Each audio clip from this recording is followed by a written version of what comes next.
c'est le moment de notre photo.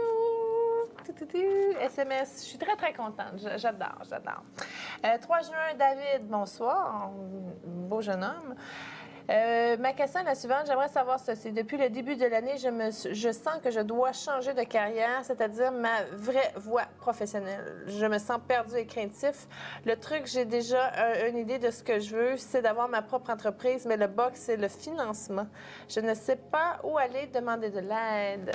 Il y a des centres locaux d'emploi qui offrent des programmes pour jeunes entrepreneurs, puis même des fois, ils ont une structure à savoir comment tu développes ton plan de business.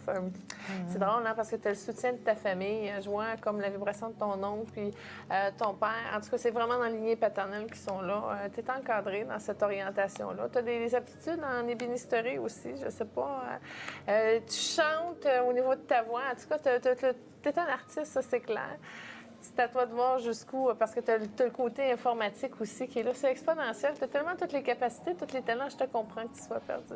Moi, je vois que tu vas aller suivre un cours, là. Tu vas aller étudier quelque chose. Cette étude-là, c'est des ateliers ou un cours à quelque part qui va t'être offert. Tu vas aller apprendre quelque chose au niveau de gestion. Ce qui va faire que tu vas avoir à aller faire un stage et ce stage va t'amener, oui, du financement, mais elle va t'amener une forme d'expérience.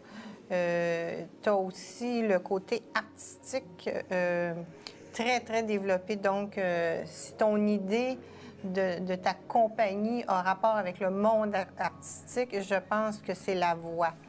Tu ne pourras pas rester sous le joug d'un patron.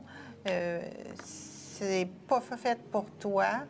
Tu as trop le côté créateur en toi. Il faut que tu crées quelque chose parce que ça ne fonctionnera jamais. Tu es un Gémeaux, donc les Gémeaux ne peuvent pas rester stables et encadrés très longtemps. Ils sont trop malheureux. Et toi, ton côté artistique est tellement développé que... Mais je sais que tu vas aller apprendre quelque chose. Il va falloir que tu ailles suivre des cours pour... On retourne encore au financement, hein? Écoute, moi, ce que je peux te dire, c'est que tu dois te ressourcer. Tu laisses rentrer, parce que tu as les idées qui sont là, mais il faut te descendre dans tes chakras, dans tes canaux, pour que tu puisses aller chercher un ressourcement. C'est exactement ça, parce que vu que tu t'éparpilles, c'est dangereux que tu ne sois pas assez concentré. Descends en bas, travaille avec les 8 de l'infini, c'est-à-dire le cœur même de la Terre et ces maîtres ascensionnés qui vont te permettre justement d'aller chercher plus de réussite au niveau de tes racines. Puis tu as un balancement de chakra de la couronne, parce que tu reçois beaucoup, beaucoup d'informations, mais on doit t'amener à une certaine sélection. C'est-à-dire qu'est-ce qui vient des maîtres ou qu'est-ce qui vient des pollutions dans tes énergies. Puis pourquoi j'ai mis du mauve à côté de tes oreilles? Parce qu'on va développer ta clairaudience davantage pour que tu puisses suivre ton intuition. Et encore là, ça vient de ta lignée paternelle parce qu'ils veulent vraiment que tu réussisses. Merci beaucoup, Madame Chantal. C'est le fun. On a un SMS.